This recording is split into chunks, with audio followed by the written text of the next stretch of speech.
Hello, आप सभी कैसे हैं। आप सभी का मेरे यूट्यूब चैनल BHU एकेडमी में स्वागत है। आज हम लोग रीजनिंग से संबंधित महत्वपूर्ण प्रश्नों को देखेंगे। इस सारे प्रश्न होने वाले आगामी एग्जामों के लिए बेहद ही महत्वपूर्ण होने वाले हैं। तो चलिए आइए एक एक करके शुरू करते हैं। नीचे दिए गए विकल्पों में से संबंधित संख्या को चुनिए। इसका राइट आंसर क्या होगा? नीचे दिए गए विकल्पों में से संबंधित संख्या को हमें बताना है। जिस तरह 48 16 से संबंधित है, 108 21 से संबंधित है, उसी तरह 96 क्या क्वेश्चन मार्क के स्थान पे कौन सी संख्या होंगी, यानी 96 किस संख्या से रिलेटेड होगा। ठीक है, तो इस तरह का जब भी प्रश्न आता है तो हम करते क्या है कि जो भी आपको 48 16 दिया है उसमें क्या लॉजिक लग रहा है कि 48 और 16 में क्या कौन सा तर्क लग रहा है, यानी एक दूसरे से कैसे रिलेटेड है। 108 21 कैसे रिलेटेड है, उसी तरह सेम लॉजिक हम लोग 96 और क्वेश्चन मार्क में लगाएंगे। ठीक है, अगर ध्यान से हम देखते हैं, अगर हम लोग ध्यान से देखेंगे एक चीज़, 48 और 16, 48 कैसे आ सकता है? अगर हम 12 और 4 का मल्टीप्लाई कर दें तो 12 चौको 48 हो सकता है कि नहीं? बिल्कुल हो जाएगा। और 12 + 4 इसी को ऐड कर देंगे तो 12 4 16, ये दूसरी संख्या आ गई। ओके, इसी तरह 108 को अगर देखेंगे तो 12 × 9 कर देंगे तो 12 9 कितना होता है? 108। और इसी 12 और 9 को प्लस करेंगे तो कितना आ जाएगा? 12 + 9 कितना होता है? 21। यानी हो क्या रहा है कि पहली संख्या 12 इंटू समथिंग जो भी मल्टीपल है, और वही 12 इंटू जो समथिंग है उसी को ऐड करके दूसरी संख्या आ रही है। यहाँ पे भी देखिए 12 × 9 हो रहा है, यानी कि दो संख्याएं 12 का मल्टीपल हो रहा है, 9 में हो रहा है, यानी कि 108 जो भी है तो 12 का मल्टीपल है।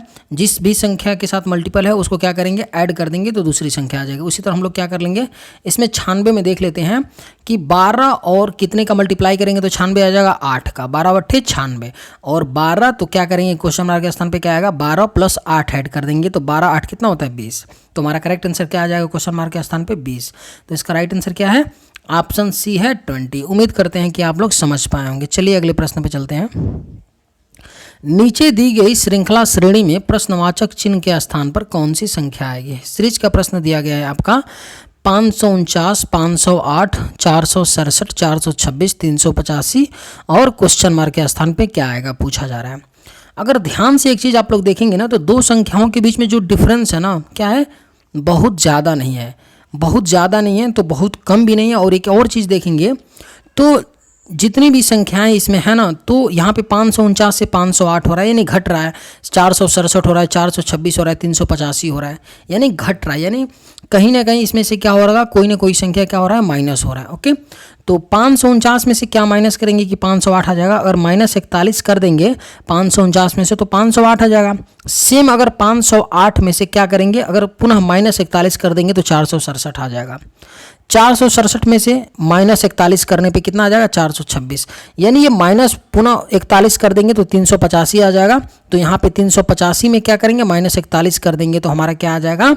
आपका क्वेश्चन मार्क के स्थान पे संख्या आ जाएगी। क्या आएगा? 385 में से -41 करेंगे तो 344। तो हमारा राइट आंसर क्या हो जाएगा? ऑप्शन है 344।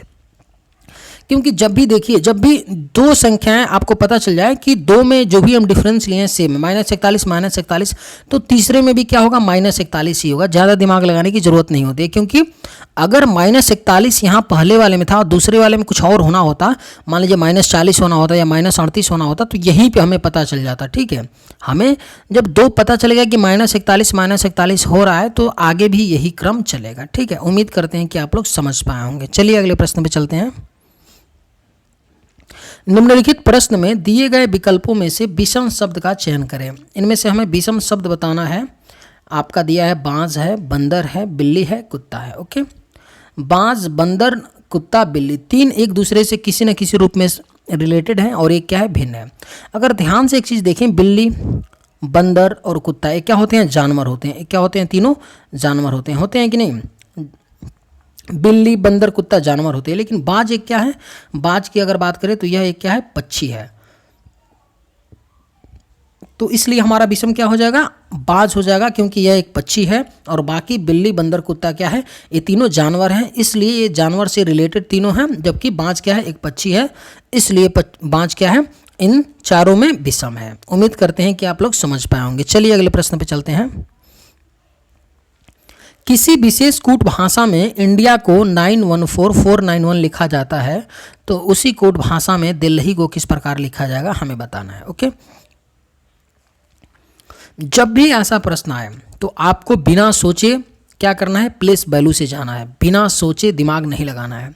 जब भी आपको अल्फ़ाबेट्स दें और उसको क्या करें, न्यूमेरिक में कूट करें या न्यूमेरिक के बराबर बताए, तो आपको प्लेस वैल्यू से जाना है और ज़्यादा दिमाग लगाना ही नहीं है। 99.99 केस में प्लेस वैल्यू से आपका प्रश्न सॉल्व हो जाएगा। इंडिया का हम लोग प्लेस वैल्यू लिख लेते हैं। आई का क्या होता है, 9 होता है। एन का कितना होता है, 14 होता है। डी का 4, आई का 9, ए का 1। यही चीज़ सेम लिखा है, डायरेक्ट प्लेस वैल्यू की कोडिंग हो रही है। 914 491, यानी डायरेक्ट प्लेस वैल्यू का कोडिंग ही तो दिया और कुछ नहीं। तो इसी तरह सेम हम लोग दिल्ली का कर लेते हैं, दिल्ली का प्लेस वैल्यू कोड कर लेते हैं। डी का कितना होता है, 4, ई का 5, यल का 12, एच का 8 और आई का 9। 451 289 किस ऑप्शन में दिया गया है, ऑप्शन डी में। तो हमारा राइट आंसर क्या हो जाएगा, ऑप्शन डी। उम्मीद करते हैं कि आप लोग समझ पाए होंगे। चलिए अगले प्रश्न पे चलते हैं।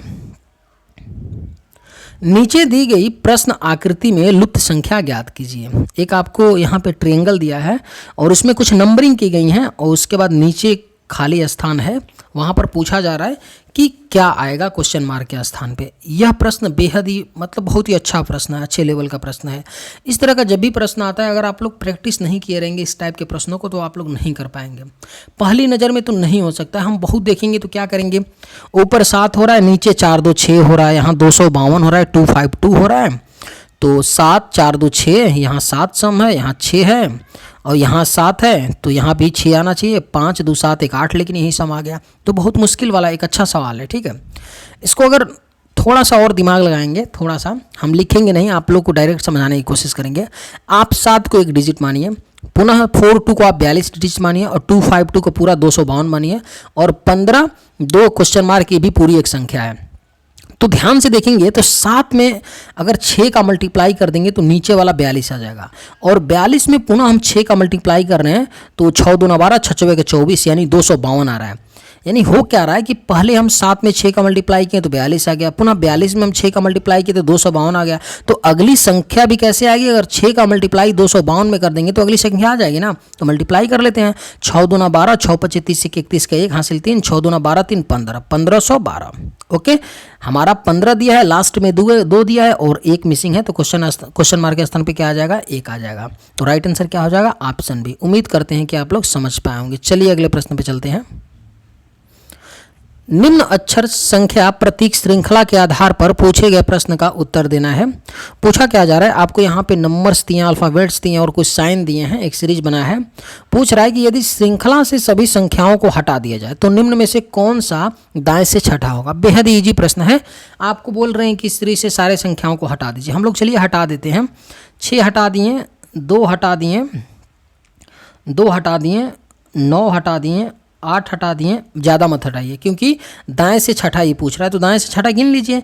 1 2 3 4 5, यानी कि 1 2 3 4 5 6, यानी वाई हमारा क्या हो जाएगा, दाएं से छठा हो जाएगा। तो राइट आंसर क्या हो जाएगा, ऑप्शन सी। उम्मीद करते हैं कि आप लोग समझ पाए होंगे। चलिए अगले प्रश्न पे चलते हैं।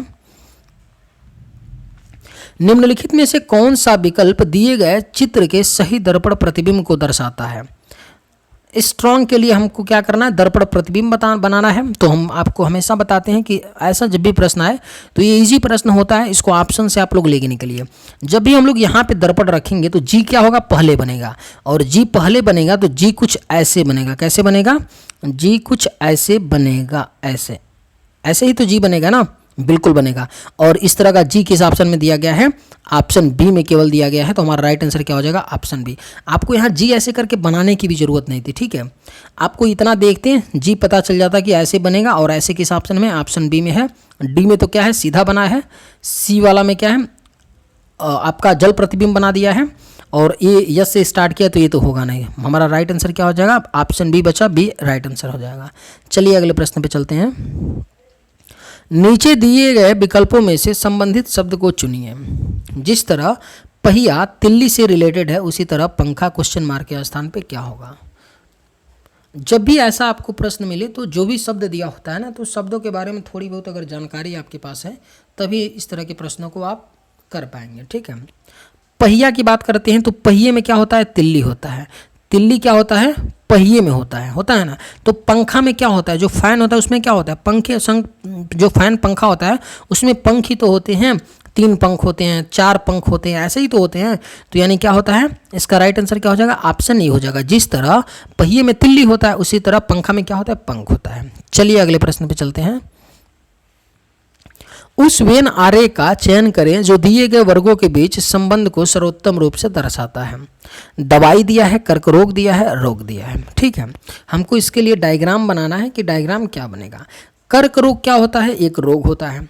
तो चलिए बना लेते हैं। कर्करोग क्या होता है, यहाँ पे रोग है, तो कर्करोग क्या होता है, एक रोग होता है, तो इसी के अंदर ही तो कर्करोग होगा। कर्करोग को कैसे डिनोट करना है, सारे कर्करोग क्या है, रोग है, तो रोग के अंदर हो गया कर्करोग।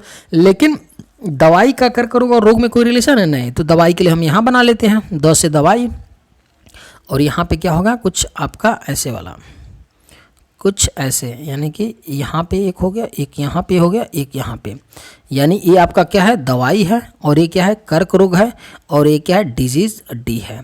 तो हमारा कुछ इस तरह का डायग्राम बनेगा। क्यों बनेगा ऐसा, क्योंकि कर्क रोग क्या है, एक रोग है, तो रोग के अंतर्गत आएगा। लेकिन दवाई में और कर्क रोग और रोग में कोई संबंध है नहीं, तो उसके लिए हमने अलग बना लिया। इस तरह का डायग्राम किस ऑप्शन में दिया गया है, ऑप्शन बी में। तो हमारा करेक्ट आंसर क्या हो जाएगा, ऑप्शन बी। उम्मीद करते हैं कि आप लोग समझ पाए होंगे। चलिए अगले प्रश्न पे चलते हैं।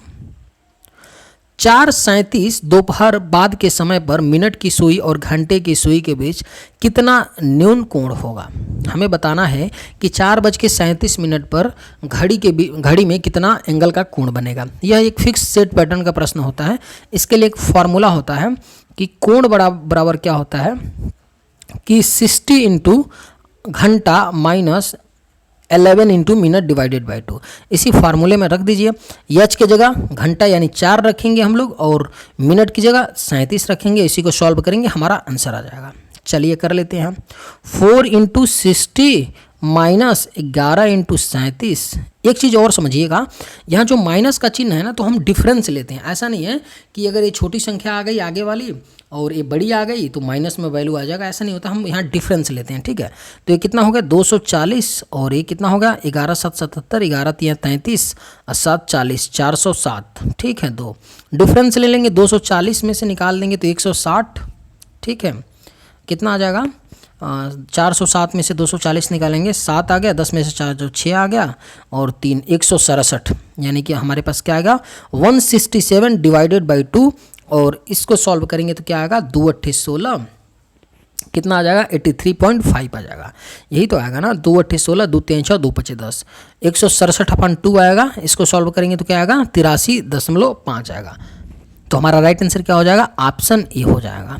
उम्मीद करते हैं कि आप लोग समझ पाएंगे। एक और समझिएगा चीज़, एक चीज़ और आपको बताना चाहते हैं। यहाँ पे 2 कोण बनेगा, लेकिन 2 कोण बनेगा, लेकिन हमसे पूछा क्या है, न्यून कोण पूछा है। न्यून कोण पूछा है तो हमारा क्या होगा 83.5 डिग्री होगा। लेकिन यहीं पे पूछ दिया होता है कि बड़ा वाला कोण क्या होगा, अधिक कोण क्या होगा, तो हम कुछ नहीं करते हैं। घड़ी में टोटल कितने अंश का कोण बनता है 360 अंश का, तो उसमें से 83.5 माइनस कर देते तो हमारा अधिक कोण आ जाता। चलिए अगले प्रश्न पे चलते हैं। यदि बीते हुए कल के दिन सोमवार था तो आज से 89 दिन बाद सप्ताह का कौन सा दिन होगा। ठीक है,